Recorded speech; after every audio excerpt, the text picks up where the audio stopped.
Yo, yo, yo, yo, yo! This is the Thunder Show. Gary Vaynerchuk, WLTV, and we have a sick episode today on Primitivo, because that's what we do on this television show, except it's on the internets. What's up, everybody? I missed you, I love you, I need you, I want to be with you, and drinking great wine, and this is the way we do it, virtually, because that's the only way we can do it. And today's show on Primitivo, I'm very excited about. Primitivo is a grape that is in high debate, because one DNA test says that it's Zinfandel in Italy. Another one says it is not. I mean, it's gotten really heated amongst many people in the wine nerd community. I mean, it's worse than an episode of Jerry Springer. I mean, it's gotten real physical at times. I've seen chair over the head and on the concrete pile drivers over the debate whether Primitivo is Zinfandel or not. Whether it is or not, these are some of the most exciting and well-priced Southern Italian wines out there. And if you've never had a Primitivo, it's time to step up and drink some pee and put the pee in your mouth and enjoy it. And so what I'm going to tell you right now is we're going to go into the first wine, Villa Fanelli, 2005 Zeta. The Zeta, because they have a standard one. This is the Zeta. It's a little bit better. Primitivo. And what I love about these Primitivos is they bring serious thunder. They're usually coming from very hot, regions. This is in French oak for 6 months. It's a big wine. Most of them are. They always bring some serious thunder. New World fans adore them. And usually they're priced very well. This is 8 bones, so you can't get too mad about that. And let's see what's going on here. Let's put this one here. Villa Fanelli. Let's give it a whirl. Great color. They're always dark, massive. 13% alcohol content on this one. The next one's 14, and the last one is 14. They're big, big, big wines. Let's give it a whirl.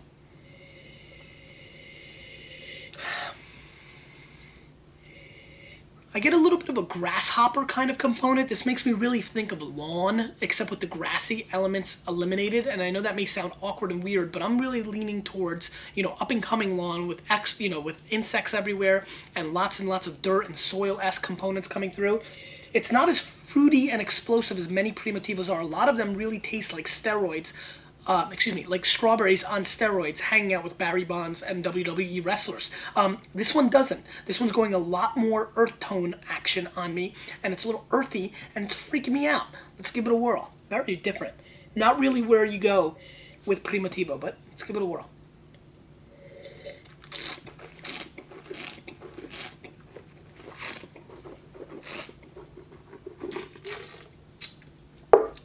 Really massive, explosive fruit, which I like. A little more vegetal than I expected. Almost feel like the green stems might have gotten into a lot of these grapes when they were picking the wine. Maybe not the best selection process when they were going into crushing. That being said, I really like this wine. It's a little charming. It's a little fruity. Really think of this as a explosive version of the crap Chianti that you and your uncles drink. You know what I mean? I mean, that's what this is. It's just a better version if you like fruit and fullness and lushness and, and it's got a viscous component to it, which I like. It's rich, it's complex, it's on point, but it doesn't have the delicious factor or the second or third tier charismatic fruit or complexities to make this a serious wine. This is a quaffer, a simple one. This is an 86 plus 87 point wine. So I've got no bones to pick with this wine because it's $8. Definitely something people can seek out. Not as much fruit as I would have liked, but still very much a mouthfeel wine. And when you go MFW on me, you're at least worth $8.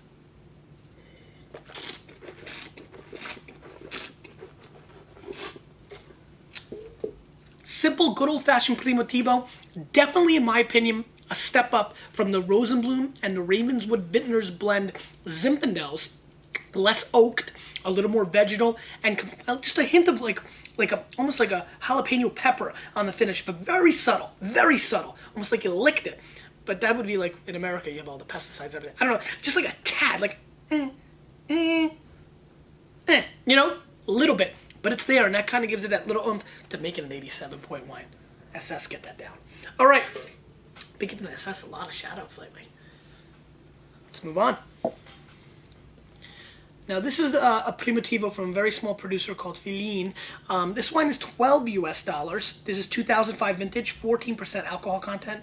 This has got me all jazzed up. like my name was Karl Malone. Just because I've been hearing a lot of nice things about this wine, I really like the price point. The package sucks. The bottle looks like it's a $3 wine, but that's not what we drink. Do not be tricked by marketing, everybody. I know a lot of new people watching the show. They know that you pick bottles on packaging. Keep that in mind. And no, just because they put effort into the package doesn't mean they put effort into the wine. 12 bones. Let's see what's going on here. No comparison aromatically. This is the explosiveness I was talking about, but this is bringing some serious Orangina action. So if you drink the little juice in the weird-ass bottle, you may like this wine because it's got Orangina coming through for days on the nose. I'm also getting a really interesting and like an oregano component coming through on the nose as well. I'm liking this. You know what else is going on here? Tea. This has a very black and like a black tea component, which is very obvious, very interesting. With the oregano and the Orangina, we've got a real mix-a-plex on your ass here. I like that. Very cool. I like the nose a whole lot. Let's give it a whirl. It's really good. Good nose. And as many of you know, everybody's probably watching who's new and saying, what is he doing? I can smell a wine for weeks on end. I actually prefer the bouquet of the wine to the flavor of the wine. I'm not kidding. I'm not joking.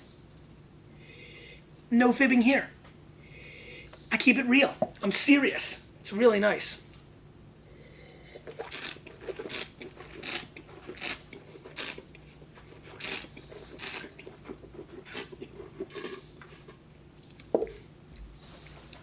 Bob from Syracuse and Kyle from Houston virtually high-five each other because you both killed it. This wine is bringing serious thunder. This is awesome. I'm kind of excited right now. Let me just calm down, make sure I'm on point, and retaste this wine. Everybody be quiet. Mott, shut your trap. That's how I treat him. Mott, I'm kidding. You want to try? Try. Yeah. I knew you did. This is really interesting. You like tea? You like black tea? Mm-hmm. A lot? Meh. Meh.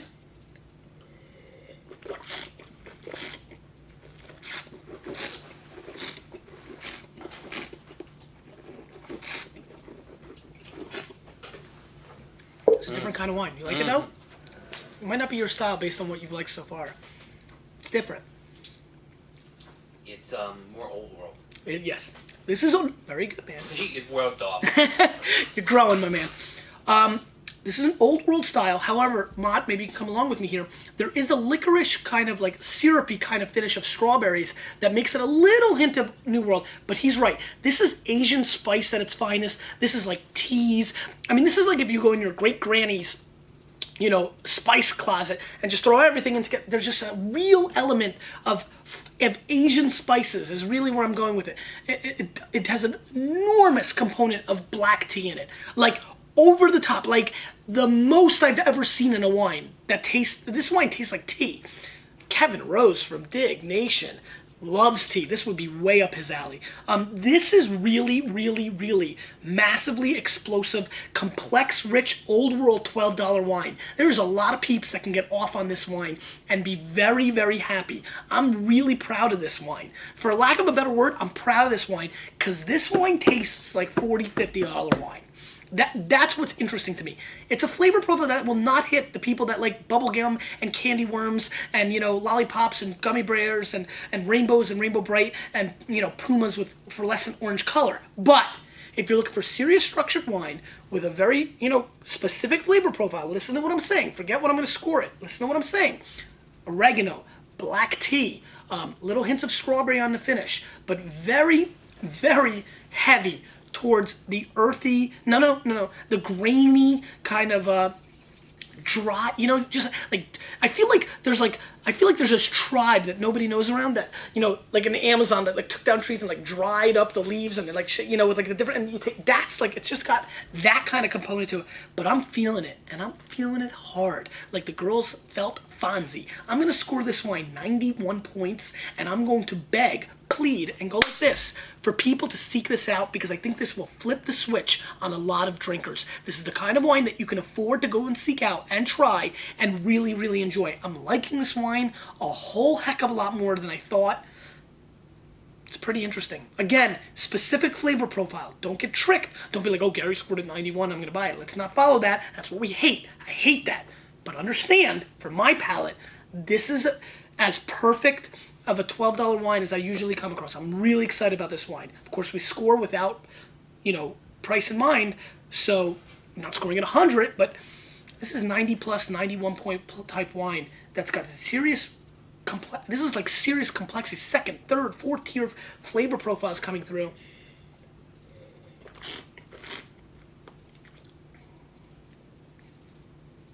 I'm extremely impressed with this wine. Let's move on. This is coming from a very small producer, Savesi. This is the Piccieri Primitivo Terra Rossa. $17 US, 100% Primitivo. It should be jammy, explosive, and interesting. And after that last build-up, I'm darn excited about this wine.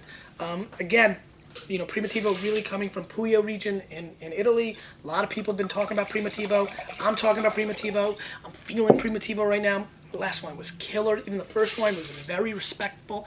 This is a category that I think brings really serious New World body and complexities, but with some Old World flavors. Really, really nice dark color, the darkest of the three for sure. Let's give it a little bit of a snippy sniff.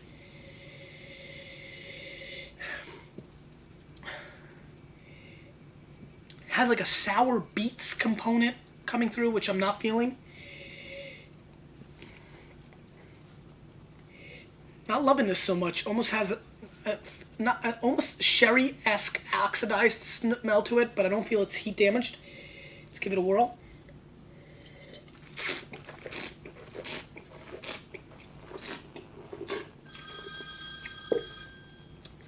Lizzie, want to check that for me? Massive mouthfeel, by far the heaviest of the three wines. I get like a really massive chocolatey strawberry. Not Lizzie, 310. Walter. Really massive, explosive, rich flavor component. I get a little bit of a spiciness on this wine. This is very heavy, very heavy. It reminds me of Shiraz on the mouthfeel. It's got a little bit of a oil can Boyd kind of component to flavor. I just needed to throw that out there because I wanted to. But, it's got a viscous kind of oily component to it, gasoline type flavor to it that I think will turn a lot of people off. Now, that is surrounded by some very pretty plum flavors, which I think are pretty and successful in their overall attack on the flavor. I think of good old-fashioned Hungarian plum pie when I taste this wine, which is good. On the flip side, I feel like the finish is short. And I feel like it's a little artificial. Kind of just kind of like that fake Shiraz flavor that you get from Barossa. And again, for 17 bones, I can buy this for $10 in a Grenache Shiraz blend if I threw like just 2 bits of oil in there. You buy a nice $8 bottle of Shiraz Grenache blend from the store. You open it, you dump a little out, you go and pump your gas in your car, a little doot doot, and you'll get this wine. So why would I? Well, with the prices of gas, that actually might be more expensive. That being said, this is an average, over-the-top Primitivo. I've tasted this wine many different times under different packages for $12, so there's no way I'm going to get excited at $17. It's an 85-point wine, and I'm going to give it a pass. And a big disappointment because the lead-up was really getting there, and there's a lot of hype on this wine. It's actually by far the biggest selling Primitivo at the wine lip, and that's just the way it goes because we call it like we see it, Mott. What else is going down? Tomorrow's Friday. I'm looking forward to Friday tomorrow. Question of the day. I'm going to ask a really profound question of the day. If you had one meal to cook, whether you cook or not, what would you like to have the ability to cook? And for whom would you cook it for? Gotta work on that grammar. Because you, with a little bit of me, we're changing the wine world. And you know what? I really appreciate your help because I'm just one dude. One dude that puts out a show every day.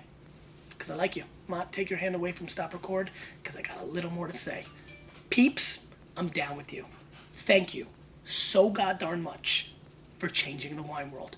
Because the people that watch this show and email me and the stories you've told me and the comments you've left and the interaction Lurkers, are you feeling bad yet? And all the other things we do. The get-togethers, the people that have made best friendships out of this, the people that have done nice things after that comment. You read those comments? Amazing. All of you, every one of you, even the people that hate on this show, but you watch every day, and then you send me nasty letters, I appreciate it.